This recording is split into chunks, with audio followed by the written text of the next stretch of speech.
Sobat Noba, melanjutkan cerita dari episode sebelumnya ya. Siapa sebenarnya orang ini? Bagaimana dia bisa memiliki tubuh sebesar ini? Dan dia tampaknya hanya keabadian fisik bintang 9. Ini sungguh luar biasa. Aku belum pernah melihat orang ini sebelumnya. Jika dia adalah ras Yuansen liar, tidak mungkin dia memiliki kekuatan darah seperti itu. Ada suara seruan yang terdengar dari sekeliling. Pada dasarnya mereka tidak mengenali Tianlin. Apalagi mengetahui fakta bahwa Tianlin adalah putra Raja Wangzhou generasi ke-13. Sosok keduanya telah berubah setinggi 10.000 kaki dan mereka terus bertarung dengan sangat sengit. Segera terlihat Tianlin dirugikan lagi. Selama ribuan tahun ini dia telah berlatih sendirian dan dia tidak mendapatkan apa yang seharusnya didapatkannya. Kekuatannya dia dapatkan melalui berbagai kesulitan untuk berkultivasi. Tetapi Feng Zheng berbeda. Dia dibesarkan di antara klan Yuansan sejak dia masih kecil. Dan dia memperoleh sumber daya terbaik di antara seluruh anggota klan Yuansan. Oleh karena itu jika kekuatannya tampak tidak sama, maka itu dikarenakan latar belakangnya. Sehingga tidak ada keraguan bahwa Feng Zheng lebih kuat dari Tianlin. Sungguh mengejutkan. Kamu masih bisa mencapai titik ini. Kualifikasimu sudah bisa dianggap mumpuni, ucap Feng Zheng. Meskipun Feng Zheng selalu bertarung dengan sesama keabadian fisik lainnya, namun itu bukanlah keabadian fisik alam leluhur, dan mereka hanyalah keabadian fisik yang baru menerobos. Semua keabadian fisik di alam leluhur memiliki tubuh keabadian fisik 10.000 kaki. Jadi 10.000 kaki bukanlah hal batas dari keabadian fisik. Klan Yuansen adalah kekuatan yang dapat mengguncang banyak dunia, dan bahkan dapat secara paksa meningkatkan peringkat dunianya ke level yang lebih tinggi. Tentu saja kekuatan mereka tidak sederhana itu. Pada saat ini serangan gila dari Feng Zheng terus bersenandung dan tidak pernah berhenti. Setelah tubuhnya menjelma menjadi setinggi 10.000 kaki, ia memiliki begitu banyak sarana yang kuat. Tampaknya Tianlin sama sekali bukan tandingannya, dan dia dengan cepat dikalahkan lagi. Apa sebenarnya hubunganmu denganku? Mengapa pancaran darahmu begitu familiar? Ucap Tianlin. Amarah di matanya tidak pernah pudar. Meskipun dianya terluka parah, dia masih belum menyerah dan masih menanyai Feng Zheng. Kamu tidak memenuhi syarat untuk mengetahui hal ini. Tetapi aku dapat memberitahumu bahwa ayahmu meninggal karena memiliki anak yang tidak berguna sepertimu. Jawab Feng Zheng dengan dingin. Tianlin terkejut saat mendengar kata-katanya. Dia terus berpikir apa yang sebenarnya terjadi. Dia adalah putra Raja Wangzhou generasi ke-13. Jadi bagaimana mungkin ayahnya yang merupakan Raja Klan Yuansen bisa meninggal? Saat ini Tianlin tidak bisa menebaknya. Jadi dia tidak mau mati dengan belenggu di hatinya. Pada saat ini cahaya keemasan dari tinju Feng Zheng memicu angin puyuh dan dia mengayunkannya lagi ke arah Tianlin. Tinju yang mengandung kekuatan menakutkan ini jatuh ke tubuh Tianlin. Tentu saja ini bukan pukulan pertama yang diterima oleh Tianlin, sehingga dapat dilihat bahwa ki dan darah Tianlin terus melemah. Raja Wangzhou generasi ke-13 adalah ayahku. Jadi siapa kamu sebenarnya? Ucap Tianlin menatap Feng Zheng dengan kebencian di matanya. Aku adalah calon raja klan Yuansen yang akan menggantikan ayahmu. Dan aku tidak akan mengecewakan klan seperti ayahmu. Ucap Feng Zheng kembali berkata dengan bangga. Jika demikian, dengan aku membunuhmu, bisakah aku menggantikanmu sebagai raja klan Yuansen? Ucap Tianlin. Orang yang sudah sekarat sebenarnya masih ingin bermimpi besar di sini. Ucap Feng Zheng. Segera pukulan lain mengenai wajah Tianlin dan menyebabkannya jatuh ke belakang. Pada saat yang sama cahaya keemasan tiba-tiba meledak lagi dari tubuh Tianlin. Segera terlihat sosok yang lebih besar muncul di dalam kehampaan. Feng Zheng yang merasa pasti menang langsung kaget melihat pemandangan ini. Awalnya dia mengira 10.000 kaki adalah batas Tianlin, dan hal itu masih bisa diterimanya. Namun raksasa di depannya telah melampaui imajinasinya. 100.000 kaki? Ini adalah ukuran yang hanya bisa dicapai oleh dewa keabadian fisik kuno. Dia jelas hanya keabadian fisik bintang 9. Bagaimana mungkin dia bisa melakukannya? Ucap Feng Zheng dengan gemetar. Kesombongannya langsung menciut. Dia bahkan tanpa malu melangkah mundur setelah melihat Tianlin setinggi 100.000 kaki. Kekuatan ki dan darah yang terpancar telah membuktikan segalanya. Pada saat ini telapak tangan yang menutupi langit tiba-tiba meraung ke arah Feng Zheng. Namun tepat ketika telapak tangan raksasa itu hendak jatuh, beberapa sinar cahaya dingin meraung dari salah satu bintang. Kemudian telapak tangan raksasa sekuat Tianlin juga mengembun dalam sekejap.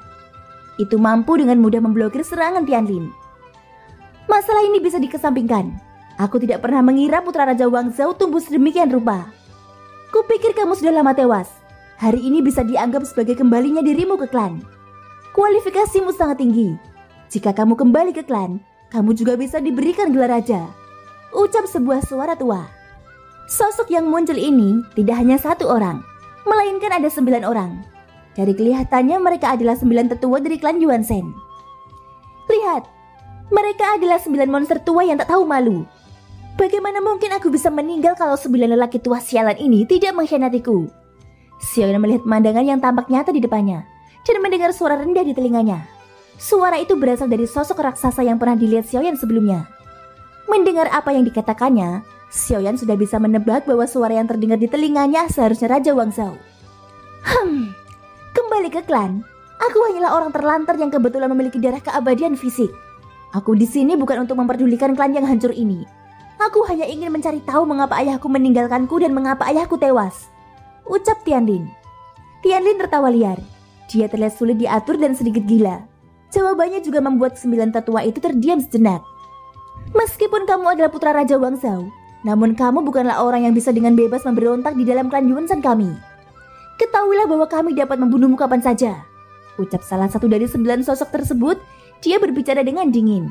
Cuy, kamu monster tua Wu. Beraninya kalian merajalela setelah kematianku. Suara Raja Wang Zhao keluar lagi di benak Xiaoyan. Xiaoyan bisa merasakan kemarahan yang terkandung di dalamnya. Apakah ini wajah asli klan Yuan Shen? Jika kalian ingin membunuhku, maka lakukanlah. Tidak perlu ada omong kosong di sini, ucap Tianlin. Dia tidak menunjukkan sedikit pun rasa hormatnya kepada 9 sosok itu. Sebaliknya dia menanggapi dengan mendominasi. Sungguh anak yang pemberani. Kamu sama mendominasinya seperti ayahmu ini. Suara bangga Raja Wang Zhao terdengar kembali di telinga Xiaoyan. Xiaoyan tidak bisa menahan senyum pahit sambil terus mendengarkan ocehannya. Pada saat ini di antara 9 sosok itu, satu orang tiba-tiba bergegas keluar dan telapak tangan emas raksasa tiba-tiba mengembun di udara. Itu sebenarnya lebih besar dari sosok Tianlin. Dengan satu serangan, Tianlin mencoba melawan, tetapi kekuatan telapak tangan raksasa itu sepertinya langsung melenyapkannya. Seketika Tianlin memuntahkan beberapa suap darah. Ayahku sebenarnya tidak meninggalkanku kan? Tetapi karena dia tewas ke dalam pertempuran. Jadi bukan karena dia tidak menginginkanku, ucap Tianlin. Dia sepertinya menyadari sesuatu dan matanya tiba-tiba menjadi lebih jelas. Sebagai seorang ayah, awalnya aku ingin pensiun dari posisiku sebagai raja generasi ke-13 dan menghabiskan sisa hidupku bersamamu. Tetapi itu hanya harapanku saja. Siapa sangka bahwa pada akhirnya aku tertipu dan mati. Anakku, meskipun kekuatanmu sudah dirampas, tetapi kamu tetaplah putraku. Aku meninggalkanmu di bintang Suanhan. Jika kamu bisa bertahan, maka kamu dapat menerobos belenggu.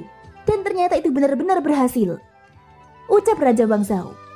Dia mungkin mengira Xiaoyan sebagai putranya dan dia terus mengungkapkan kebenarannya. Xiaoyan tidak menjawab. Dia sekali lagi memperhatikan layar cahaya di depannya. Pada saat ini tubuh fisik Tianlin runtuh dan mengalami transformasi lagi. Rupanya 100.000 kaki masih belum mencapai batasnya. Perubahan mendadak itu sontak saja mengejutkan monster tua Wu yang mengambil tindakan. Bagaimana mungkin? Tidak hanya monster tua Wu, tetapi juga sosok lain serta Wang Zheng di sampingnya terlihat ngeri dan terkejut. Harus dikatakan bahwa hanya sejumlah kecil orang di klan Yuan Shen yang bisa mencapai tubuh fisik setinggi 100.000 kaki. 100.000 kaki? Bagaimana dia bisa menjadi begitu kuat hanya dalam waktu 1000 tahun? Ini tidak mungkin. Jelas kualifikasinya dan Raja Wang Zhao telah diberikan kepadaku. Tetapi mengapa dia masih sekuat ini? Ucap terkejut Wang Zheng. Pemandangan ini benar-benar di luar imajinasinya. Pupil matanya terus menyusut sehingga seukuran lubang jarum. Dan dia memandangi raksasa 100.000 kaki di depannya. Dia hanya keabadian fisik bintang 9. 100.000 kaki hanya dapat dilakukan oleh kultivator keabadian fisik alam kuno. Jika dia tidak menyembunyikan kekuatannya, maka orang ini memiliki tubuh fisik yang belum pernah muncul di klan Yuan Shen-ku sebelumnya, ucap salah satu dari 9 tetua itu. Maksud Anda? Beberapa sosok saling memandang, dan mereka semua sepertinya mengingat sesuatu. Segera mata mereka tiba-tiba terbuka lebar. Maksudmu adalah dia keabadian fisik super raksasa? Jika dia keabadian fisik super raksasa, bukankah dia juga bisa melebihi 100.000 kaki ini? Keabadian fisik super raksasa telah lama menghilang. Orang ini mungkin menyembunyikan kekuatannya. Kecil kemungkinan dia memiliki tubuh keabadian fisik kuno yang legendaris, jawab salah satu dari tetua itu. Tetapi meskipun putra ini bukan keabadian fisik super raksasa, Tampaknya sekarang kualifikasinya tidak hanya tidak lebih lemah dari Feng Zheng, tetapi bahkan mungkin lebih kuat. Jika dia dimusnahkan, akan sangat disayangkan bagi klan Yuan Shen kami, ucap salah satu tetua itu. Tidak peduli betapa berbakatnya dia, apa gunanya? Orang ini sulit dikendalikan. Jika dia terpaksa tetap di klan, itu akan menjadi bencana, jawab tetua yang dipanggil monster tua Wu. Kesembilan sosok itu semuanya memiliki mata yang rumit, dan mereka semua tampaknya memiliki pemikirannya masing-masing. Setelah percakapan dan menilai dengan cermat, sebagian besar dari mereka tidak bersedia mempertahankan Tianlin. Kalau begitu, usir dia dengan cepat, ucap salah satu tetua itu. Tunggu sebentar, anak ini baru berumur 1000 tahun. Hanya 1000 tahun sudah bisa mencapai titik ini. Dia adalah putra raja generasi ke-13. Jika kita membiarkannya pergi, bukankah itu bisa menimbulkan bencana di masa depan? Jadi pertahankan dan kendalikan dia di tengah para anggota klan Yuan Shen, atau bunuh saja dia, ucap monster tua Wu. 9 sosok itu menatap ke arah sosok raksasa seukuran 100.000 kaki. Semuanya dengan mata yang rumit, seolah-olah mereka sedang memikirkan sesuatu dalam pikiran mereka. 9 lelaki tua sialan ini benar-benar ingin menyerang seorang anak kecil. Suara Raja Wang Zhao terdengar di telinga Xiaoyan. Kamu benar-benar tidak ingin kembali ke klan? Salah satu sosok bertanya dengan suara yang dalam lagi. Hanya mata orang ini yang memiliki sentuhan harmoni pada Tianlin. Sebelumnya aku hanya ingin mencari tahu bagaimana, di mana, dan mengapa ayahku tewas dalam pertempuran, ucap Tianlin. Suara pelan datang dari sosok besar setinggi 100.000 kaki. Adapun Feng Zheng, dia mundur ke tempat tidak jauh dari 9 sosok itu. Raja generasi ke-13 telah meninggal dunia, dan kami juga sangat sedih, ucap sosok tua lainnya, mencoba menenangkan Tianlin. Berhentilah berbicara yang tidak masuk akal.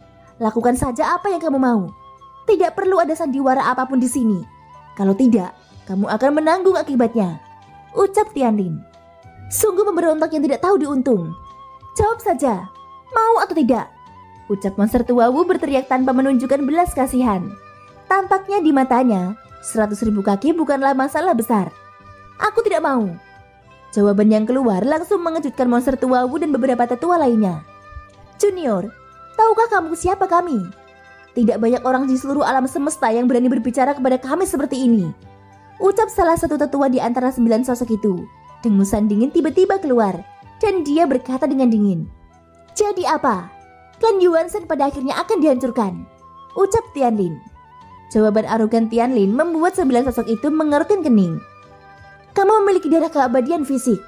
Meskipun kamu tidak tumbuh di dalam klan, kamu tidak boleh mengucapkan kata-kata pemberontak seperti itu. Karena kamu masih sangat keras kepala dan terus mendorong situasi ke lautan api. Kalau begitu hari ini kami akan mengambil kembali garis keturunan keabadian fisikmu.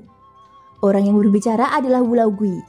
Setelah kata-kata ini jatuh, Wu Laogui adalah seorang pertama yang mengambil tindakan. Dia mengangkat tangannya ke arah Tianlin yang berukuran 100.000 kaki. Telapak tangan raksasa yang besar langsung menimpa tubuh Tianlin. Bum bum bum.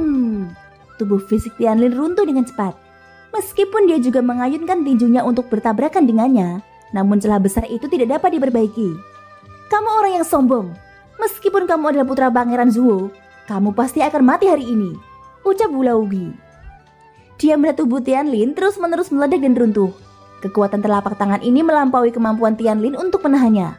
Wu Laogui mencubit udara, dan Tianlin tiba-tiba diselimuti oleh tekanan yang tak terlihat. Daging dan darahnya meledak, dan dia tampak sangat menyedihkan. Meskipun anak ini sangat berbakat, yang terbaik adalah membasmi siapapun yang tidak bisa dikendalikan. Bagaimanapun jika anak ini mengetahui kebenaran matinya ayahnya, maka itu akan menjadi masalah. Setelah beberapa pemikiran, ke-9 tetua tersebut dengan cepat mencapai kesepakatan. Sekalipun beberapa orang tidak berpikir demikian, tampaknya situasinya tidak dapat lagi diubah. Klan Yuan Shen, semuanya pantas mati. Tianlin yang berlumuran darah sekali lagi meledak dengan raungan yang mengejutkan. Raungan ini sebenarnya menyebabkan ke-9 sosok itu mundur dan energi serta darah mereka melonjak. Tubuh fisik Tianlin meraung dengan cahaya keemasan dan masih terus mengembang. Pupil dari 9 sosok itu semuanya menyusut. Karena raungan mengejutkan yang baru saja menghantam tidak mengejutkan mereka dari segi kekuatan, melainkan tekanan darah dari ras yang sama. Sepertinya raungan ini memberitahu klan Yuan Shen bahwa dia adalah raja yang sebenarnya. Dia benar-benar keabadian fisik super raksasa.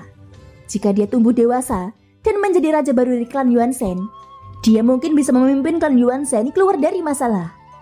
Adegan yang tiba-tiba itu membuat beberapa dari kesembilan tetua itu kembali ragu. Namun pada saat ini cahaya biru tiba-tiba datang menderu. Itu menusuk jantung Tianlin dengan kecepatan kilat. Saat berikutnya tubuh Tianlin yang terus mengembang mengalami stagnasi. Cahaya biru menyebar ke seluruh tubuhnya. Dan dia segera menyemburkan beberapa suap darah. Nafasnya dengan cepat menjadi tertekan. Tampaknya itu mengandung racun dan menekan Tianlin dalam sekejap.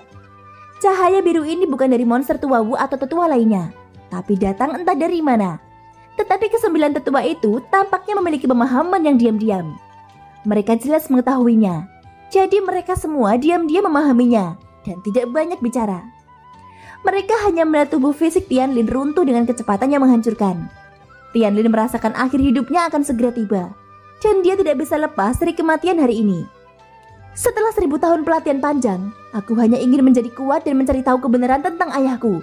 Jadi aku tidak akan pernah mati sebelum aku menemukan jawabannya. Tianlin sepertinya tidak punya niat untuk menyerah. Dia perlahan-lahan mendongak lagi.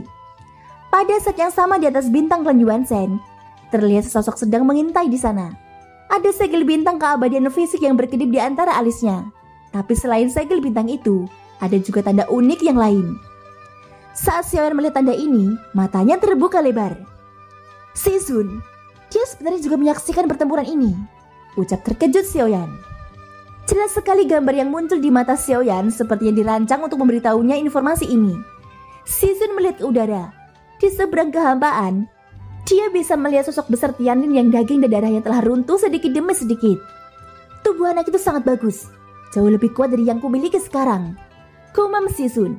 Sizun bergumam dengan suara rendah. Setelah berbicara, dia melihat sekelilingnya. Tapi untungnya tidak ada yang memperhatikannya. "Kita harus menemukan cara untuk mengeluarkan anak ini. Sayang sekali jika dia mati di sini," gumam Sizun lagi. Meskipun ada tanda Sizun di alisnya, itu jelas bukan tubuh aslinya, melainkan hanya tiruan dari keabadian fisik yang dia ambil. Mari kita lihat. Apakah kita memobilisasi klon terdekat lainnya untuk datang ke sini? Bagaimanapun menghadapi 9 monster tua ini juga agak rumit. Mereka sungguh klon yang tidak bisa dijelaskan. Jelas-jelas anak itu memiliki bakat yang sangat luar biasa. Namun mereka tidak merawatnya, tetapi malah memilih untuk membunuhnya. Gumam Sizun sambil memegang dagunya. Mata sipitnya bersinar terang, seolah-olah dia sedang memikirkan ide jahat. Saat Sizun berbicara, dia juga melihat ke sisi lain, di mana sosok tubuh berdiri dengan tangan di belakang punggungnya. Sizun tahu bahwa sosok itulah yang memberikan serangan diam-diam kepada Tianlin. Namun pada akhirnya, bukanlah 9 orang tua itu yang akan membunuhnya, tetapi orang jahat dari klan Cimi itu. Gumam Sizun. Gumaman Sizun jelas sekali, sangat jelas di telinga Xiaoyan. Apa yang muncul di depannya merupakan kejadian di masa lalu. Untuk bisa tampil di hadapan Xiaoyan dengan begitu realistis, pasti ada seseorang yang sengaja meninggalkan kenangan ini. Saat ini Tianlin telah mencapai batasnya. Separuh tubuhnya hampir hancur dan itu terlihat sangat tragis. Adapun 9 tetua yang menyaksikan adegan ini, mereka semua berdiri dengan tangan di belakang punggungnya dan tidak ada yang berencana menyelamatkan anak ini. Dia mungkin benar-benar telah membangkitkan keabadian fisik super raksasa. Dengan kualifikasi seperti itu, aku khawatir keabadian fisik super raksasa tidak akan pernah muncul lagi setelahnya. Apakah kita benar-benar ingin membinasakannya? Ucap salah satu dari 9 sosok tua itu. "Mo Kyun-seng, putra ini bukan orang biasa, tetapi putra Raja Zuo. Jangan lupa bahwa kamu memiliki andil dalam tewasnya Raja Zuo. Sekarang anak ini hanya ingin mengetahui kebenaran masa lalu. Mungkin butuh waktu 100 tahun untuk menguak segalanya. Jika suatu saat anak ini benar-benar tumbuh ke titik di mana dia lebih kuat darimu dan aku, setelah dia mengetahui kebenarannya, kita semua akan mati," ucap Wu Laogui. "Ya, kita semua terlibat dalam kematian Raja Zuo. Jika kekuatan putra ini tidak disembunyikan, sungguh keajaiban hanya dengan rana keabadian fisik bintang 9 dapat mencapai titik ini. Aku khawatir 10.000 tahun kemudian, dia akan jauh melampaui kita," ucap monster tua Wu. "Setelah kematian Raja Zuo, klan Yuan Shen tidak membentuk raja baru. Dan memang keserakahan kita yang menyebabkannya," ucap Mo Kyun-seng. "Berhenti membicarakannya. Jangan bahas masalah ini lagi. Meskipun orang ini sangat berbakat dan tidak lemah, dia datang ke sini untuk memberontak, bukan untuk mendukung klan Yuan Shen kami. Kalian memiliki jelas bahwa orang ini memiliki temperamen yang aneh dan tidak cocok untuk menjadi raja." Beberapa orang berbicara satu demi satu, sehingga tetua bernama Mo Kyun-seng juga terdiam dan berhenti berbicara. Pada saat ini segel 9 bintang di antara alisnya mulai berkedip. Kegelisahan menyebar dari tubuhnya, dan Tianlin segera mengeluarkan suara gemuruh. Bintang-bintang di antara alisnya langsung hancur. Ini adalah metode perusak bintang. Metode putus asa yang membakar esensi darahnya. Pada saat yang sama paksaan yang mengerikan menyebar dari tubuhnya.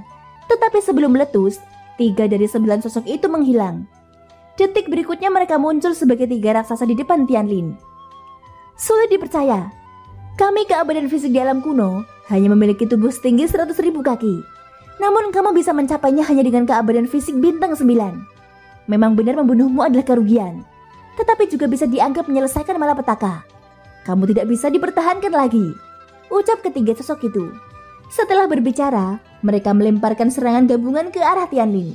Pada saat ini seluruh tubuh Tianlin meledak dengan cahaya keemasan. Badai yang tersapu bahkan mengguncang 3 serangan gabungan dari 3 tetua. Klan Yuan-Shen harus dihancurkan, dan semua anggota klan Yuan-Shen harus mati. Suara murka Tianlin bergema di kehampaan. Sosoknya yang sangat besar dan mengejutkan muncul dalam cahaya keemasan. Meski hanya kerangka kental, ukurannya sudah mencapai 1 juta kaki. Tinju tulang tanpa daging dan darah terbanting ke arah mereka bertiga dengan kekuatan yang sepertinya mampu menghancurkan segalanya. Boom!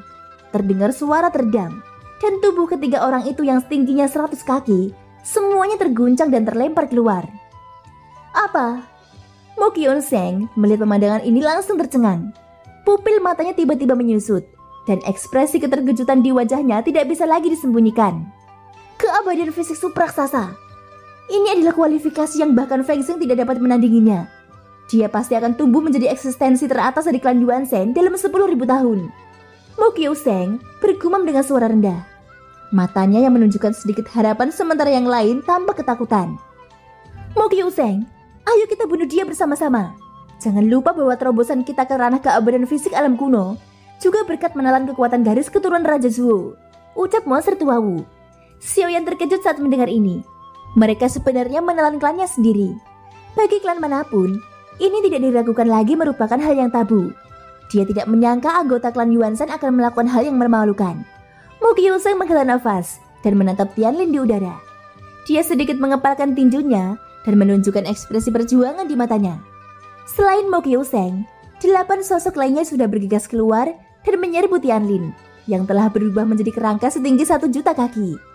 Tianlin pecah dalam situasi putus asa. Dia menggunakan metode terakhirnya. Namun kekuatan 9 monster tua itu terlalu kuat. Tulang kaki Tianlin mulai runtuh dalam berbagai serangan yang dipenuhi cahaya keemasan. Apa yang ditakuti dengan kematian? Ayahku tewas dalam pertempuran di sini. Jadi tidak ada yang perlu ditakutkan jika aku mati dalam pertempuran di sini. Dan Feng Xing itu, aku akhirnya mengerti kenapa aku sangat membencinya. Itu karena kekuatan bintangnya sama persis dengan milikku. Alasan kenapa aku bahkan bukan bintang 1 keabadian fisik ketika aku lahir. Seseorang telah mengambil bintangku. Kepala ayahku ada di tangan orang ini. Mungkinkah kematian ayahku juga direncanakan oleh mereka? Gumam Tianlin. Tianlin sangat pintar. Melihat kepala ayahnya di tangan Feng Xing, dikombinasikan dengan beberapa tetua yang bersikeras membunuhnya, Tianlin sudah bisa menebaknya. Jika aku mati di sini hari ini, aku akan membuat kalian orang tua membayar harganya, ucap Tianlin. Tinjunya meraung, dan dia benar-benar menggunakan kekuatan 9 bintang untuk melawan keabadian fisik di alam kuno yang mencakup 2 ranah besar. Dalam sejarah hal seperti itu tidak pernah terjadi pada klan Yuan-Shen.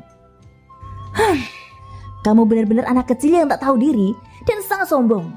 Meskipun kamu benar-benar memiliki tubuh keabadian fisik super raksasa, kamu hanyalah anak kecil yang belum dewasa. Ke-9 tetua itu tertawa, namun tak lama kemudian, tawa mereka tiba-tiba berhenti. Meskipun Tianlin tidak dapat memadatkan daging dan darahnya, namun tulangnya saja dapat meledak dengan kekuatan yang luar biasa, sehingga memukul mundur Wu Laogui dan yang lainnya. Tianlin bahkan meraih Wu Laogui dan memeganginya untuk sesaat. Tulang tangannya tiba-tiba meledak dengan energi kekerasan yang menyebabkan guncangan kuat di dalam tubuh Wu Laogui. Yang terakhir sepertinya tidak menyangka bahwa Tianlin akan menjadi semenakutkan ini. Meski ledakan itu tidak akan menyakitinya secara serius, tetapi kegilaan semacam ini sangat mengejutkan monster tua seperti Wu Laogui. Thank you guys sudah mendengarkan ceritaku di episode kali ini sampai akhir. Ikutin terus kelanjutan episode-episode berikutnya ya. Semoga hari kalian menyenangkan. Sampai jumpa dan bye-bye.